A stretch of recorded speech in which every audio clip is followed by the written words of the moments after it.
1절부터 14절까지 봉독해 드립니다. 요한복음 21장 1절부터 14절까지입니다.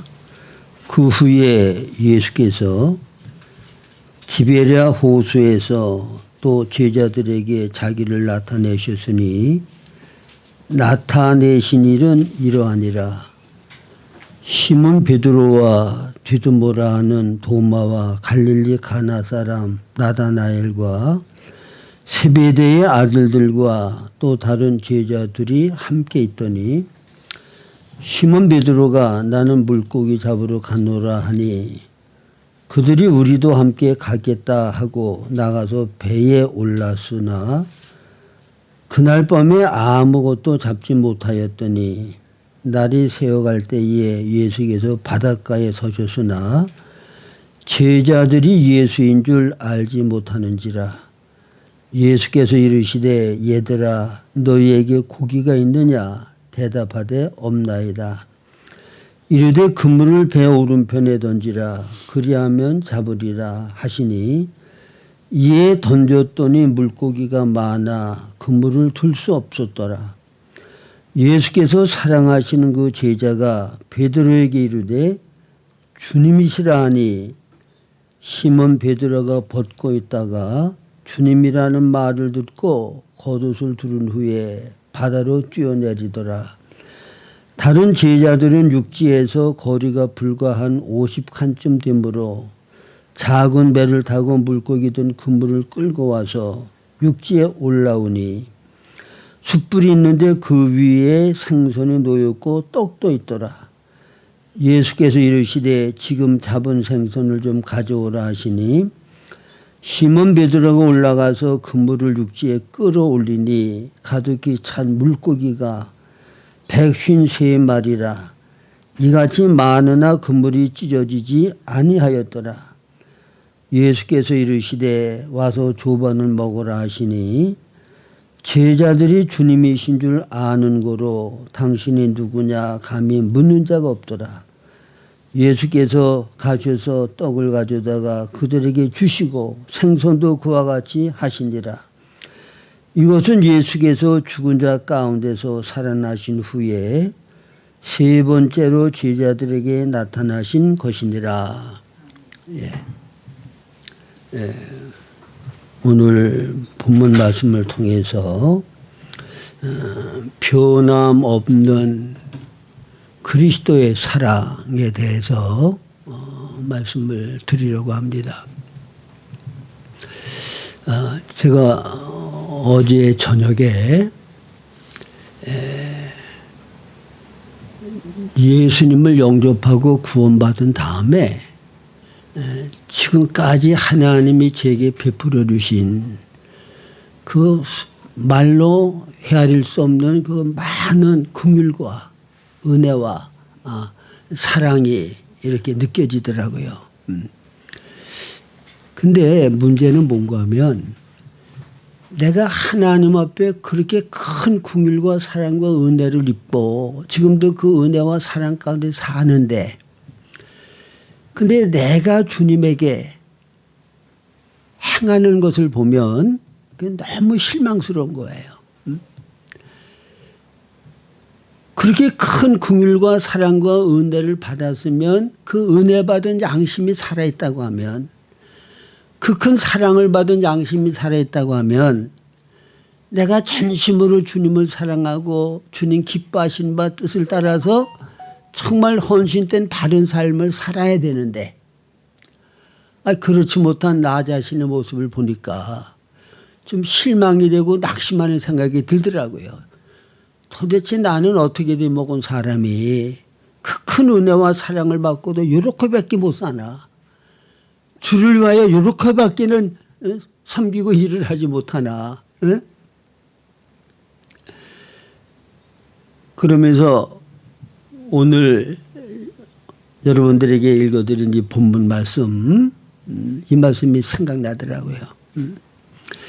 그래서 우리가 항상 나 자신을 돌아보면 누구나 낙심하고 절망할 수밖에 없어요. 인간이라고 하는 존재가 그럴 수밖에 없는 존재야. 주님의 긍휼과 은혜로 우리가 사는 거지, 내가 하나님 앞에 뭔가 자랑스럽게 나타낼 수 있는 행동을 할 수 있는 존재가 아니란 말이에요. 또 내가 주님 앞에 그런 온전히 헌신하고 주님 앞에 자랑스러운 무슨 일을 했다고 하면, 타락한 인간의 본성은 내가 주님 앞에 했다고 하는 그것 때문에 교만해져. 그렇지 못한 사람들을 볼 때 무시하게 되어지고 판단하게 되어져. 그게 인간이야.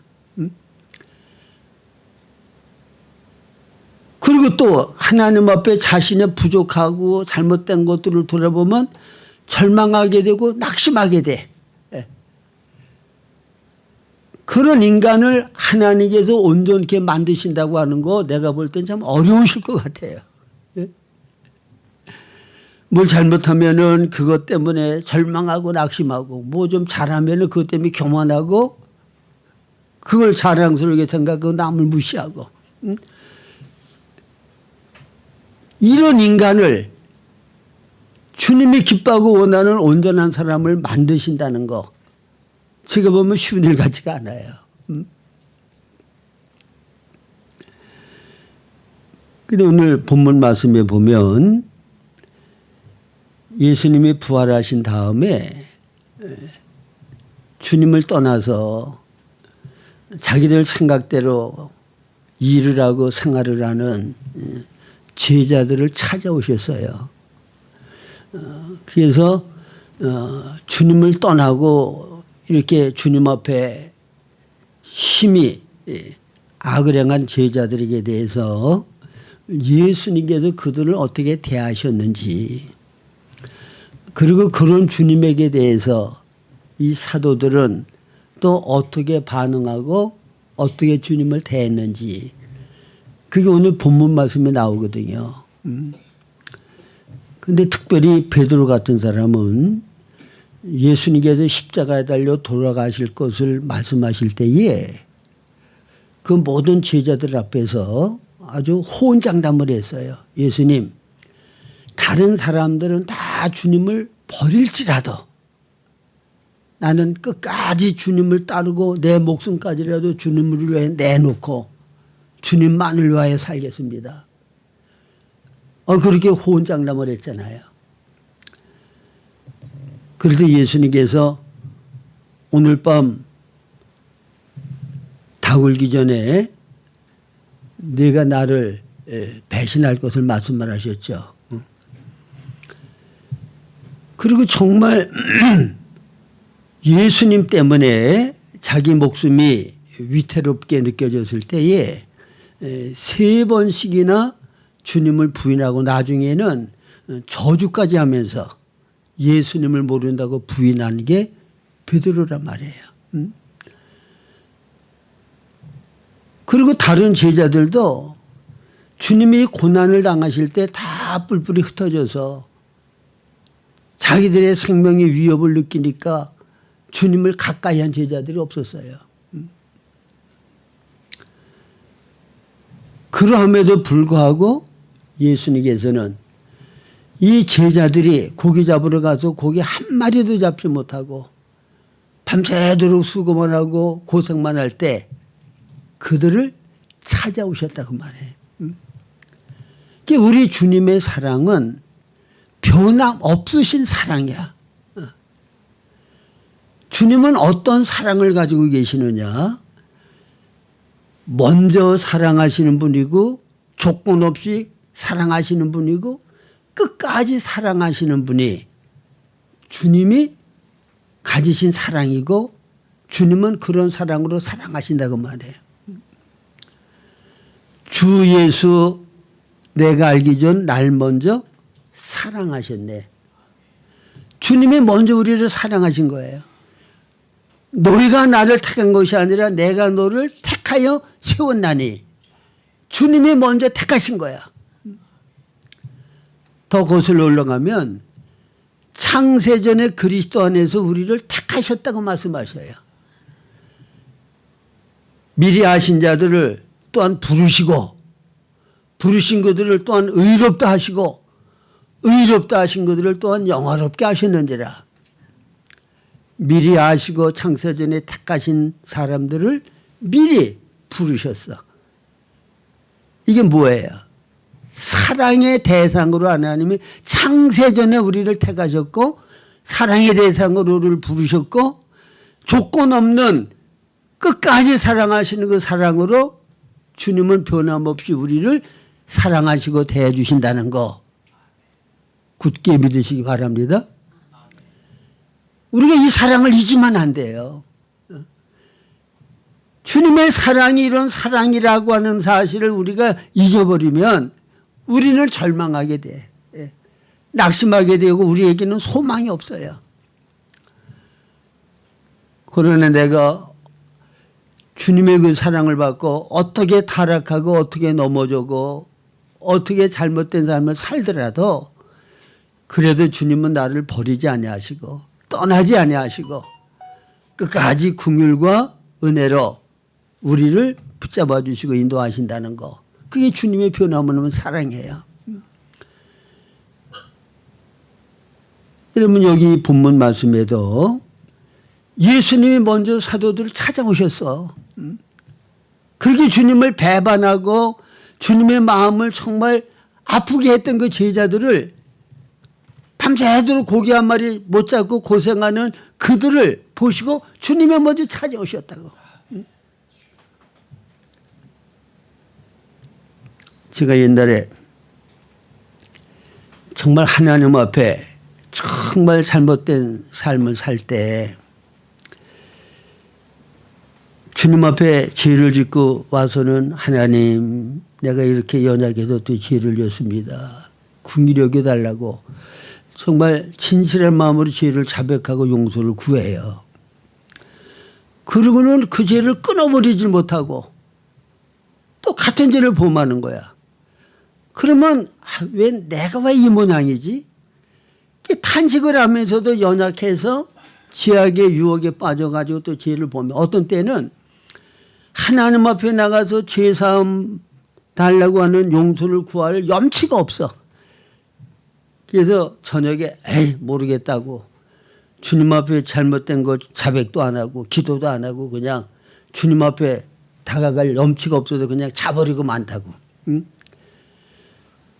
그러면 새벽에 딱 눈이 깨면 나도 모르게 주님 잘못했어요 소리가 나와.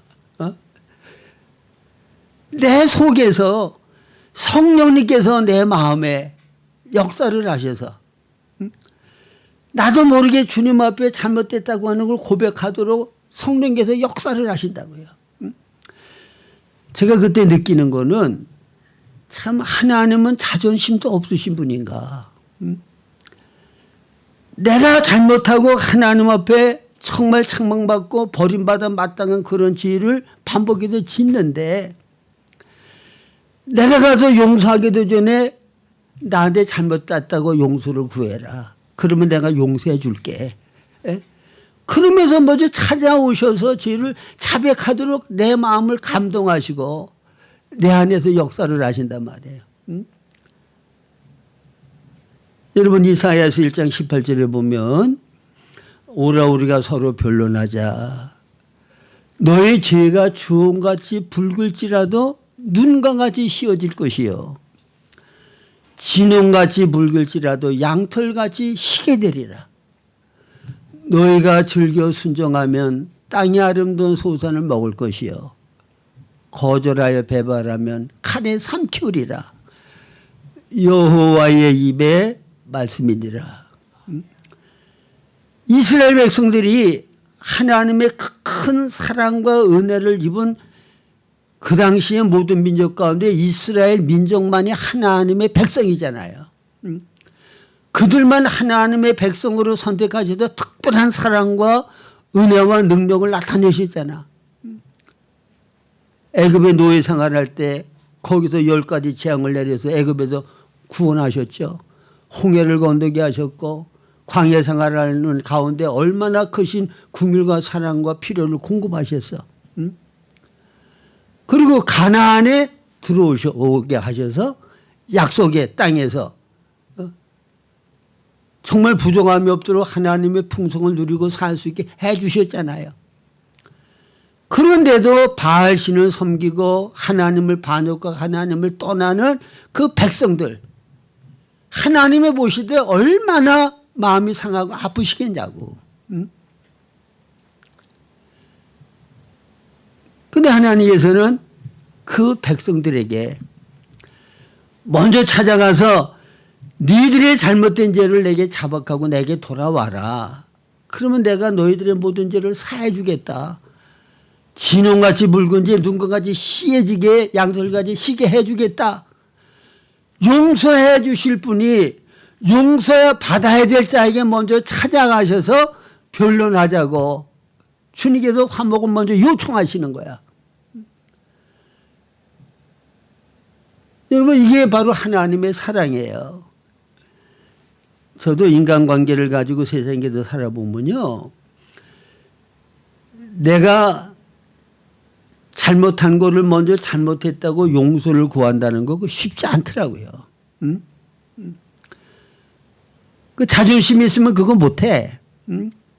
정말 나를 비우고 내려놓지 않으면 내 잘못을 인정하고 용서 구하는 일 그거 하기 어려워요.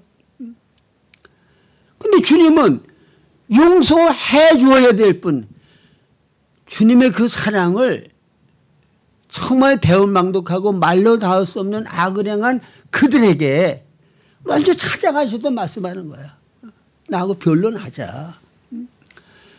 너의 죄가 진홍같이 붉을지라도 양털같이 눈과 같이 쉽게 해주겠다. 이게 바로 주님의 사랑이에요. 주님의 긍휼의 마음이시라고. 그래서 주님이 바로 그런 사도들에게 먼저 찾아가셨다는 거. 여기에서 하나님의 조건 없는 주님의 긍휼과 사랑을 우리가 깨달아야 되고 느껴야 되고, 사도들만이 아니라 오늘 우리가 삶 가운데서 수없이 하나님께서 이와 같은 일을 반복하시고 반복하셨다는 거. 우리가 깊이 느끼고 깨닫고 그 사랑 안에서 우리가 안식하는 그와 같은 삶을 가져야 돼요. 내가 어떻게 하더라도 변함없이 나를 사랑하는 분이 있다고 하면 우리는 그것으로서 인생을 외롭게 살지 않아도 돼. 그분이 계시다고 하는 것만 확신이 되어지면 우리는 얼마든지 만족하고 소망을 가지고 인생을 살아갈 수가 있게 되어진다 그 말입니다. 그 다음에 주님께서 찾아오셔서 너희들이 고기 잡은 것이 있느냐 그렇게 말씀하셨죠. 잡은 것이 있느냐. 찾아오셔서 주님께서 나를 떠나서 너희들의 마음대로 행한 결과가 어떠한 것이 너희들의 실제적인 일과 생활을 통해서 경험되어진 거 그거 한번 내게 말해봐라 그 말이에요. 내 말에 순종하지 아니하고 니들 마음대로 니들 생각대로 생활하고 행동한 그 결과가 무엇이냐. 고기 잡은 게 있냐. 고기 잡은 게 한 마리도 없다고 그랬죠. 예수 믿고 구원받은 사람들은 제가 이제 말씀을 드릴 때에 중심적으로 말씀드린 게 뭔가 하면 예수님을 내가 구주로 영접하고 주인으로 내가 영접하는 게 예수를 믿는 거거든요. 그러면 우리는 예수를 영접할 때 중심 회개를 해야 되는데 그 중심 회개가 뭐냐. 내가 내 안에 주인이 되어서 내가 나를 위해 사는 것. 이게 선악과 따먹고 타락한 사람의 본성이에요. 다 똑같아 모든 인간은. 100% 내가 나를 위하여 살아. 내가 내 삶의 주인이야. 근데 예수님을 영접한다고 하는 거는 주인을 바꾸는 거야. 주 예수를 믿으라 그러잖아. 예수는 죄 가운데서 우리를 구원할 자예요. 죄 가운데서 우리를 구원하시는 구세주야. 근데 주 예수를 믿으라고 그래. 구세주로만 믿는 게 아니라 주인으로 모셔드리란 말이야. 예수님을 영접할 때 주인을 바꿔야 된다 그 말이에요. 이제는 내가 너를 위하여 내 방법대로 사는 것이 아니라 예수님이 내 안에 주인 되어서 그분의 통제와 다스림 가운데 순종하고 사는 삶을 살아야 된다는 거야. 그게 주 예수를 내가 영접하고 주 예수를 믿는 거예요. 그리고 그분의 통치와 다스림을 받는 삶이 왕국 생활이야. 천국 생활이야. 그럴 때 의와 평강과 희락이 우리 안에 있게 되어진다 그 말입니다. 이게 올바른 예수 믿는 거예요. 이게 신앙생활할 때 기본과 기초로 갖춰줘야 돼.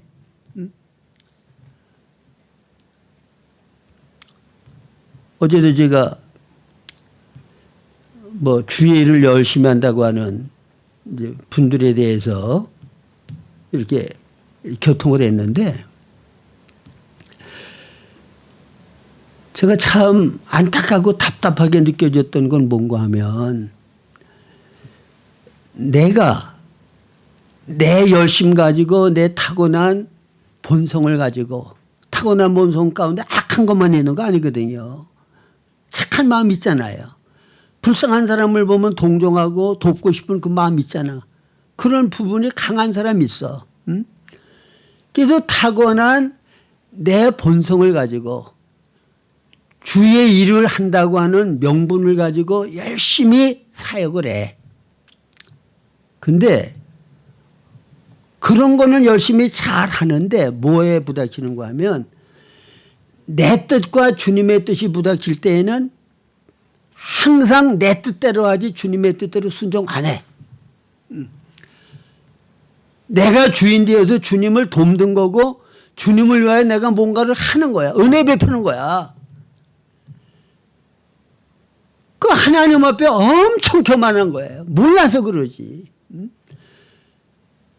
주님은 언제 그거 하라 그랬냐고. 주의 일은 항상 주님이 먼저 주의 뜻을 우리에게 알려주시고 그 뜻을 순종함으로 하는 게 주의 일이에요. 주의 일의 시작은 항상 주님의 뜻이야. 주님의 요구와 주의 명령이 있어야 돼. 그리고 과정은 성령의 능력으로 행해야 돼. 내 힘으로 하는 게 아니라 주님이 나를 통하여 주님이 원하시는 일을 주님이 하셔야 돼요. 내가 사는 것이 아니라 내 안에 주님께서 나를 통하여 그분이 사셔야 돼. 그러면 그때 하나님께 영광이 되는 거예요. 내가 하면 내 영광이 되고 내 자랑이 돼요. 그건 틀림없어요. 주님이 하셔야 주의 자랑이 되고 주의 영광이 되는 거야. 근데 이 기본이 갖춰져 있지 않단 말이에요. 일의 시작은 주님의 뜻이어야 되고 일의 과정은 성령의 능력으로 행해야 되고 그래야 하나님께 영광이 되는 거야.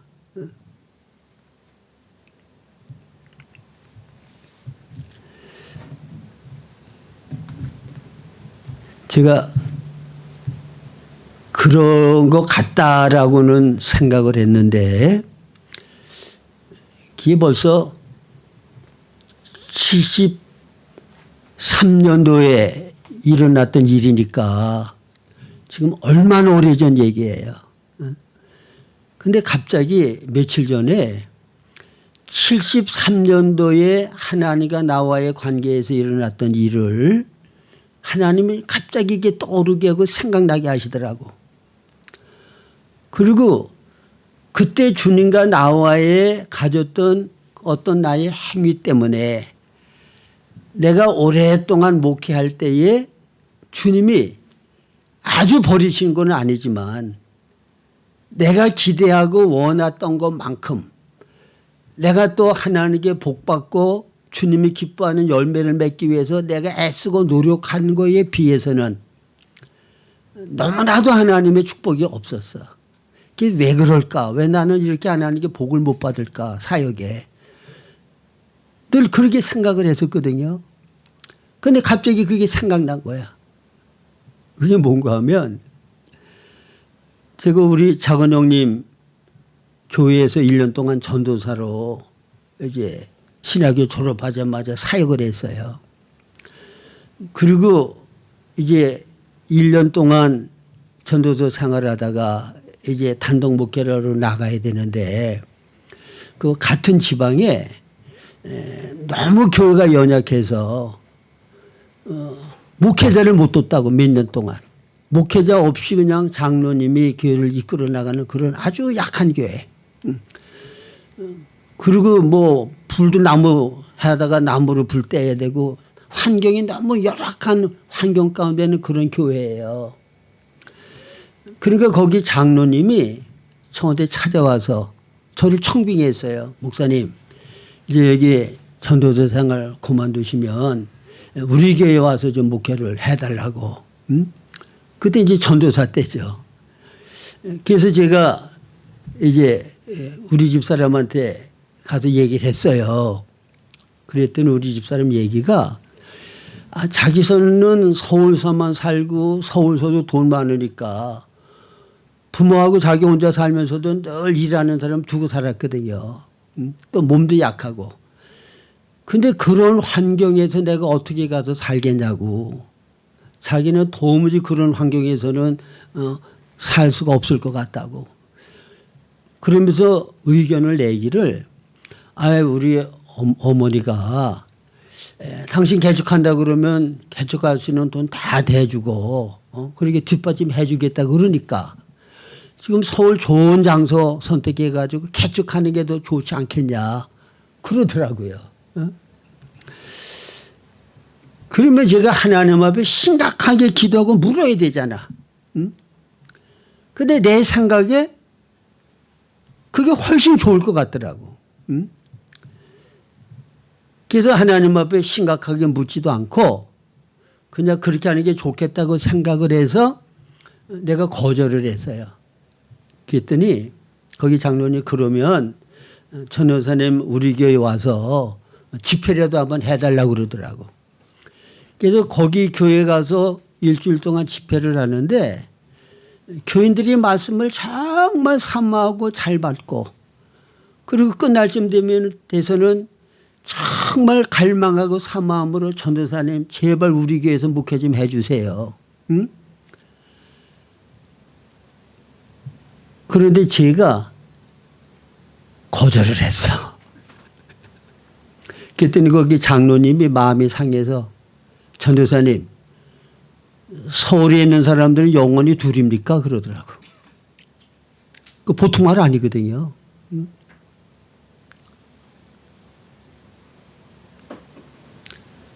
그래서 돈이 넉넉하니까 뭐 신정동에 580평 땅 사고 신흥개발지였거든요.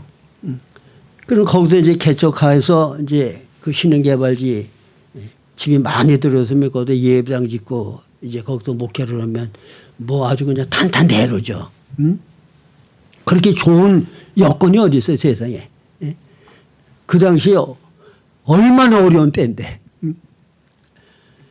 근데 결과를 놓고 보면 하나님 의지 안 하고 사람 의지하고 돈 의지한 거잖아요. 하나님 말씀을 듣고 순종하지 않고 사람 말을 듣고 사람 말을 따른 거잖아. 거기에 주님이 축복하시고 함께 할 수 있겠어요?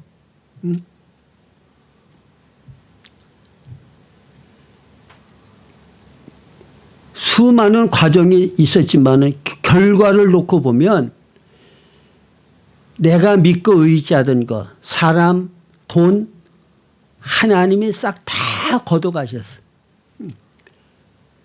나는 오도 갈 데 없고 빚 때문에 올라서 가지고 주님 의지하지 않으면 주님의 도움이 아니면 도무지 살 수 없는 그런 형편으로 하나님이 나를 몰아넣으셨다고.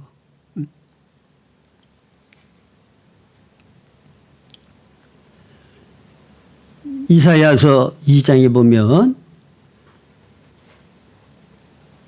이스라엘 백성들이 의지하고 의뢰하는 모든 것, 거기 이제 쭉 나와요. 이스라엘 백성들이 의지하고 의뢰하는 항목들이 쭉 나온다고.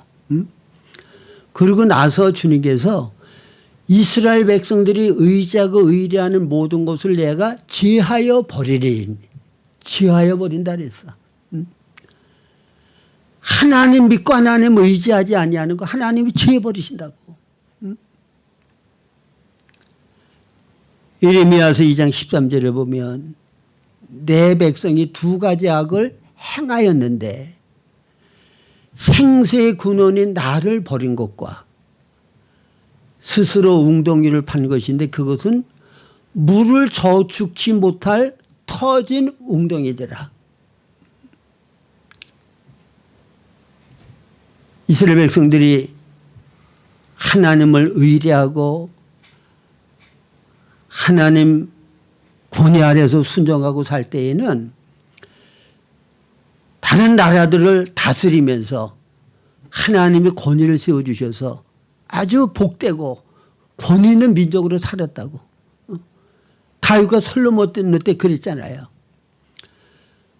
그러나 하나님을 버리고 다른 신을 의지하고 세상 다른 것들을 의뢰할 때 하나님은 항상 그들을 징벌을 하셔서 속국이되게 하셔서 다른 나라의 종노릇을 만들었다고. 사사시대의 역사가 그것의 반복이었잖아요. 오늘날도 똑같아요. 하나님과 우리가 어떤 관계를 가지고 사느냐에 따라서 우리를 대하시는 하나님의 태도가 달라지시는 거예요.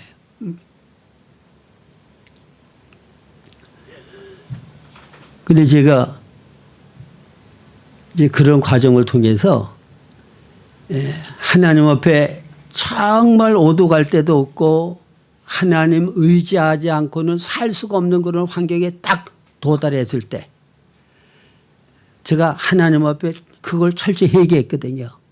하나님을 의지하지 아니하고 하나님만 바라보지 않고 사람 의지하고 돈 의지하고 인간 방법으로 주의를 하겠다고 내가 행했던 거 그걸 제가 회개했다고. 그리고 나서 주님의 어떠한 뜻을 보여줄 때 선뜻 내가 좋은 대로 선택을 안 하고 신중하게 그다음부터는 기도하게 되더라고. 이게 정말 주님의 뜻입니까? 정말 주님이 원하는 겁니까? 그래서 여기 교회 어떤 사람이 개척을 시작하자고 얘기를 할 때도 제가 그 당시 오도갈 때도 없을 때거든요. 개척을 하자고 제안을 하면 두말 없이 내가 받아들여야 될 그런 입장이었다고. 근데 제가 한동안을 미뤘거든. 주님에게 물어보고 제가 확신이 오면 그때 이제 대답을 해 주겠다고 그러고. 그러다가 하나님께서 제게 확신을 주셔서 여기 교회를 개척한 거거든요. 그런데 하나님의 뜻 가운데 내가 순종으로 행한 일들을 보면 그거는 모든 게 너무 순조로워. 너무 자연스럽게 하나님 함께함으로 모든 게 형통하게 잘 돼. 그런데 돈이 아무것도 없고 함께 개척하자고 하는 사람은 뭐 4명인가 5명밖에 없었는데 다 경제적으로 어려운 사람이었거든요. 그러니까 공장에다가 탁자 하나 놓고 예배 시작했는데 아무 장소도 없이. 그런데 몇백만 원 건축헌금 해가지고 그걸 바탕으로 해가지고 건물 하나 얻었으면 좋겠다. 그래서 이제 헌금 모인 게 500만 원. 500만 원 보증금 갖고 얻을 건물이 없어요. 그런데 바로 이 장소. 이게 거의 50평 되거든요. 1,000만 원에 70만 원에 이게 나온 거야. 근데 보증금이 모자라니까 500만 원에 80만 원 월세를 늘려줄 테니까 그렇게 계약하자 그러니까 그렇게 계약이 된 거예요. 여러분 근데 보다시피 여기 칸막이가 이렇게 저절로 되어 있던 건데 우리 쓰기엔 너무 좋게 만들어줬잖아. 그리고 벌써 한 13년 지났는데 500만 원에 80만 원 월세 한 번도 안 올렸어. 평소 여기보다도 적은 요 옆에 건물도 1,000만 원 월세야. 아니 1,000만 원 보증금에 100만 원이었거든요. 지금 더 올랐는지 몰라도. 그리고 모든 것이 주님께서 하시니까 부족함이 없어. 그러니까 하나님이 함께 하신다고 하는 거. 하나님이 원하는 바 뜻이 이루어지는 게 형통하게 되는 거거든요. 그러니까 요셉이 애굽의 노예로 팔려가서 하나님께서 요셉과 함께함으로 형통하는 자가 됐다 그러잖아요. 형통하는 자. 그게 뭐예요? 요셉을 통하여 하나님이 이루려고 하는 바 뜻이 온전히 이루어지는 것. 그게 형통이야. 지금은 뭐 우리가 볼 때도 그렇지만 저는 하나님께서 우리 교회를 통하여 뭔가 하실 일이 있기 때문에 시작하게 하셨고 지금까지 모든 필요를 공급하셨고 인도하셨다고 하는 확신이 있거든요. 이게 제 생전에 제 성격에 마냥 이렇게 오랫동안 기다려본 적은 한 번도 없어. 13년을 기다렸다고. 내가 나서서 뭐 하려고 하지 않고 주님이 인도하시는 것이 확실할 때만 내가 순종하겠다고 마냥 기다리고 있는 거야.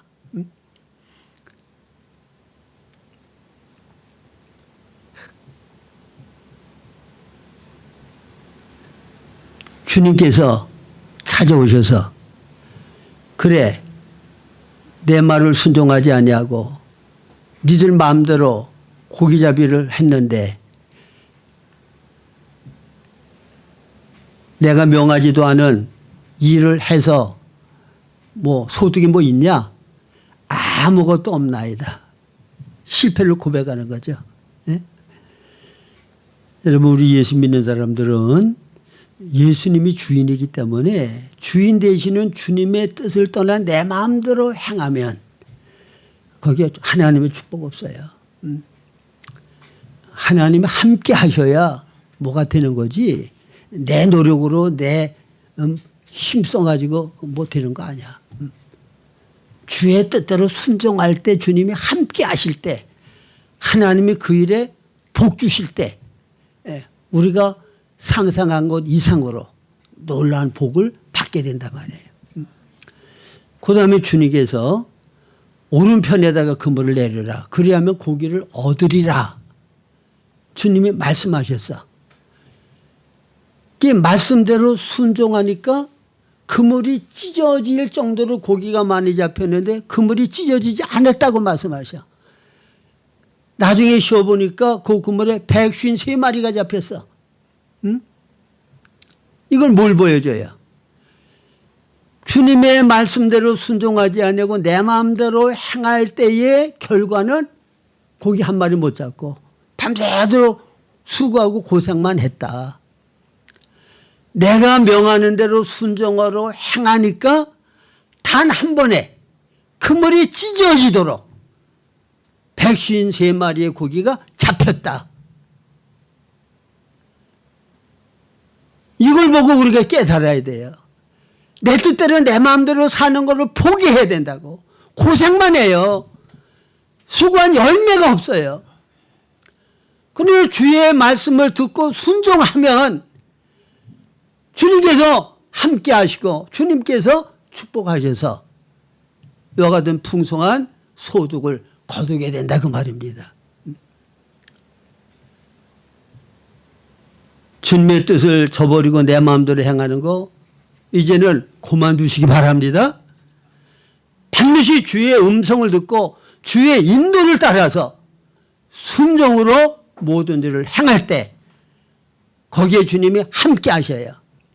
거기에 하나님의 축복이 함께 주어진다고 하는 사실을 우리들이 알아야 됩니다. 그 다음에 예수님께서 고기를 그렇게 많이 잡고 이제 예수님에게 다가올 때 이제 무수로 올라와라. 근데 거기 보니까 숯불이 펴져 있고 떡이 준비되어 있고 생선이 구워져 있어. 그들이 밤새도록 한 마리 고기를 못 잡으면서 고생하고 수고했으니까 얼마나 몸이 지치고 피곤하겠어요. 예? 고기가 그래도 좀 잡히면 힘이 나가지고 힘이 나겠는데, 예? 계속 헛수고만 하니까 그들이 얼마나 피곤하겠냐고. 정신적으로는 육체적으로. 그런 제자들을 위하여 주님이 미리 그들이 먹을 거를 다 준비해 놓으셨어. 그냥 올라와서 이거 먹어라. 쉬라는 거야. 주님의 사랑은 우리가 어떠하든 우리의 필요를 사랑으로 공급하시고 채우시는 주님입니다. 저도 정말 어려움을 겪을 때 그땐 제가 정말 하나님 앞에 잘못해서 하나님의 징계로 제가 그 고난과 어려움을 겪는 과정이었거든요. 근데 지금 예수님께서 제자들에게 먹을 것을 다 준비하고 와서 먹으라 하신 것과 같이 제 생존에 필요한 것들을 하나님이 항상 공급을 하셔. 뭐 넉넉하게 살게는 안 하셔도 생존에 필요한 거. 먹고 살는데 필요한 거. 그때 모두 갈 데 없는 거처지도 없는데 거처할 장소. 기적적으로 하나님께서 거처지를 마련해 주시고 건강이 유지될 정도로 필요한 물질을 공급하시고 그렇게 살게 하시더라고. 근데 그전에는 이런 말씀을 읽어도 그냥 그런가 보다 했는데 내가 이런 주님을 내 삶 가운데 경험하고 나니까 이 말씀이 더 실감이 나는 거야. 그래. 내가 암만 잘못하고 내가 하나님 앞에 타락한 자로 징계를 받는 그런 환경이라도 변함없이 나를 사랑하시는 주님께서는 내가 생존에 필요한 것이 뭔가를 아시고 사랑으로 그렇게 공급하시고 채워주시는 하나님이시다. 그걸 생각하면 너무나도 감사하고 그 경험이 있으면 그 다음에 염려가 없어요. 그런 환경에서도 나를 돌보시는 하나님. 뭐 두려울 게 없어. 그분이 계시기 때문에. 이게 바로 타락하고 주님을 떠난 제자들에게 주님이 나타나셔서 행하신 거예요. 그러면 제자들은 이런 예수님에게 대해서 어떻게 반응했냐. 오른편에 그물을 던지라고 그래서 그물을 던졌더니 고기가 이렇게 많이 잡혔어요. 그럴 때 사도 요한은 딴 사도들은 고기가 많이 잡힌 것 때문에 흥분돼 가지고 참 이게 기가 막힌 일이 벌어졌다. 고기 정신이 다 팔려 있는데 사도 요한은 그걸 통하여 주시다. 고기를 그렇게 많이 잡게 하신 분이 주님이시라고 하는 걸 본 거야. 주시다. 네? 여러분 우리가 이거를 봐야 돼요. 응?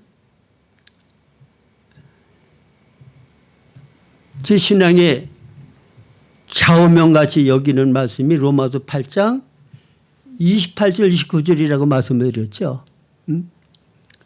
하나님을 사랑하는 자 곧 그 뜻대로 부르심을 입은 자들에게는 모든 것이 합력하여 선을 이루느니라. 하나님이 미리 아신 자들로 또한 그 아들의 형상을 본받게 하기 위하여 미리 정하셨으니 이는 그로 많은 형제 중에서 맏아들이 되게 하려 하심이더라. 응? 그러니까 내게 와지는 모든 환경, 그 환경은 환란이고 형통하게 잘 되는 환경이고 모든 환경에는 배후에 주님의 손길, 주님의 섭리가 있는 거야. 그걸 봐야 돼. 이 환경을 안배하신 주의 목적이 뭐냐? 주님의 뜻이 뭐냐? 이 환경을 주님이 왜 이렇게 안배해 주셨냐?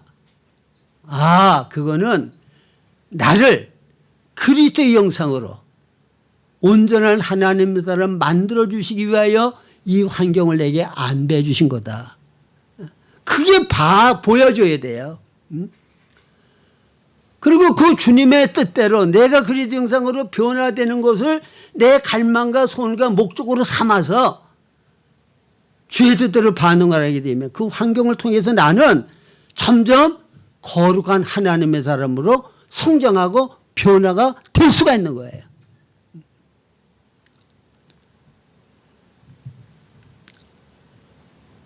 예수님께서도 마태복음 6장에 보면 공중 나는 새를 봐라. 들의 백합화를 봐라. 그다음에 그 배후에 하나님이 그들을 먹이고 입히신다고 하는 걸 예수님이 말씀하는 거잖아요. 그냥 공중 나는 새 들의 백합화만 보면 하나님과 아무 관계가 없어. 그런데 예수님은 그거 하나님이 창조하신 거야. 그리고 너희들을 위해 창조한 그것도 먹이고 입히셔. 하물며 하나님의 형상대로 지었고 하나님이 사랑하는 하나님의 자녀들을 먹이고 입히지 않겠냐. 배후의 그 하나님의 사랑의 손길, 하나님의 섭리를 보라는 거예요. 네? 여러분 사도 요한과 같이 여러분들에게 와지는 모든 환경 가운데 그 배후에서 하나님이 역사하시고 일하시는 손길을 보고 계십니까? 네? 이거를 볼 때 우리는 감사할 수 있고 기뻐할 수 있는 거야. 하나님이 내 아버지시니까 내가 부족함이 없는 거야. 네.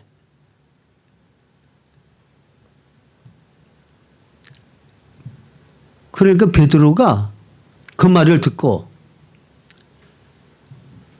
갑자기 예수님을 향해서 거기에 이제 아마 이제 깊은 데서 이제 그 예수님께 배가 이렇게 가까이 다가가는 도중이니까 뛰어 내려가 가지고는 예수님에게 이제 허겁지겁 달려가는 거야. 참 이걸 보면 자, 세 번씩 부인하고 저주까지 한 베드로가 예수님 만날 면목이 있겠어요? 보통 사람 같으면 죽구멍이라도 있으면 숨으려고 할 거야. 그렇잖아요. 무슨 낯으로 세 번씩 부인하고 저주까지 하고 주님이라는 얘기를 듣고 주님에게 다가가냐고. 예?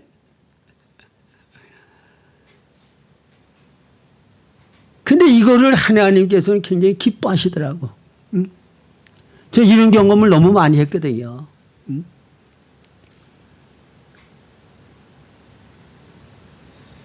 그래서 주님께서 마태복음 보면 뭐라고 말씀하셔요? 예? 예수님이 죄인들의 친구가 된다 그럴 때 병든 자에게라야 의원이 필요 있고 건강한 사람에게는 의원이 필요 없다. 나는 죄인을 불러 구원하려고 오셨다. 그러니까 내가 죄를 많이 범하면 범할수록 하나님 앞에 잘못을 하면 할수록 내 죄를 용서하실 수 있는 분은 오직 주님밖에 없잖아요. 다른 길이 없잖아. 그리고 주님 떠나서는 못 살잖아. 그러니까 10번이고 20번이고 100번이고 아무리 잘못해도 주님 앞에 앞만 뻔뻔스럽게 느껴져도 주님 앞에 다가갈 수밖에 없는 거야. 주님을 찾아갈 수밖에 없는 거야. 그러니 주님께서는 우리를 100번이고 1000번이고 잘못됨을 깨닫고 뉘우치고 주님 앞에 다가올 때 주님은 절대로 외면하지 아니하시고 버리지 아니하시는 긍휼이 풍성하시고 사랑이 풍성하신 우리 주님이신 줄로 믿으시기 바랍니다. 제가 대덕산 기도원에 있을 때 그 토종닭을 키웠어요. 그러니까 그 수탉도 아주 그냥 너무 예뻐요. 근데 거기 장로님 댁에 메리라고 이제 개가 한 마리 있었는데 저 없는 사이에 와가지고는 닭을 몇 마리 죽여놓고는 수탉은 몸이 날래니까 그걸 죽이려고 쫓아다니다가 이 닭이 어떻게 그냥 간신히 피해가지고 살았어. 근데 하도 놀래가지고 좀 비실비실 하더라고. 그래서 제가 너무 화가 난 거야. 그래서 그 걔가 저를 또 좋아해가지고 어디가 또 오면 쫓아와가지고 꽁지를 잘 흔들어요. 그래서 이놈은 못되는 먹은 게 다시 오지 말라고 그냥 내가 호통을 치면서 그냥 돌을 가지고는 이제 쫓아냈어요. 왜? 내가 아끼는 닭을 몇 마리 잡아 죽여놓고는 수탉을 그렇게 바보를 만들어놔서 얼마나 화가 나. 근데 언제 외출을 했다가 캄캄한 밤중에 그러니까 기도원이니까 뭐 아무도 없죠. 또 저 혼자 살 때니까. 그래서 차를 가지고 이렇게 오니까 그렇게 야단을 맞은 개가 또 쫓아와가지고 꼬리를 흔들고 기가 막히다. 그래서 그거를 보고 내 마음에 누그러지더라고. 그래서 야 그렇게 야단을 먹고도 또 놔줬다고 쫓아와서 꼬리 흔들고 반기는 걸 보니까 내가 아주 너를 미워할 수는 없다. 내가 용서해 줄 테니까 이제 다시는 그러지 마. 그리고 내가 다시 화해를 했다고. 그리고 제가 어느 교회를 이제 가 있을 때인데 가끔씩 가다 그 개가 느닷없이 나를 찾아와. 응? 어떤 때는 새끼를 낳았는데 새끼를 데리고 와. 여러분 그렇게 우리가 주님 앞에 다가가면 어떤 죄를 졌어도 주님은 주님 앞에 다가가는 우리들을 외면하지 않으셔. 긍휼히 여기시고 불쌍히 여기시고 끝없이 용서하시고 받아주시는 분이 우리 주님이시라 그 말입니다. 이런 주님이 계시니까 우리가 절망하고 낙심하지 아니하고 어떠한 잘못을 범해도 그 주님이 있으니까 주님 앞에 다가가서 용서받을 수 있고 긍휼과 사랑과 은혜를 힘입어서 새롭게 힘을 얻어서 주를 위해 새롭게 살고 주를 위해 일을 할 수 있게 되어지는 것이라 그 말입니다. 그리고는 오늘 본문 이하의 말씀을 보면 베드로에게 주님께서 이 사람들보다 네가 나를 더 사랑하느냐? 왜 그렇게 물으셔요? 이 모든 사람들은 다 주님을 부인할지라도 나는 끝까지 주님을 부인하지 않고 따르겠다. 호언장담했잖아요. 그러니까 이 사람들보다 네가 나를 더 사랑하느냐? 베드로가 무슨 면목으로 대답을 하겠어요? 내가 주님을 사랑하는 주께서 아시오니 대답을 회피할 수밖에 없지. 그렇게 3번 물으시고 왜? 3번 주님을 부인했잖아. 그러고 나서는 내 양을 먹이라. 그러니까 여러분 주님의 일을 위하여 주님의 양떼를 사육하는 것은 그 근본이 주님을 사랑함으로 사역을 해야 되는 거예요. 그게 근본이야.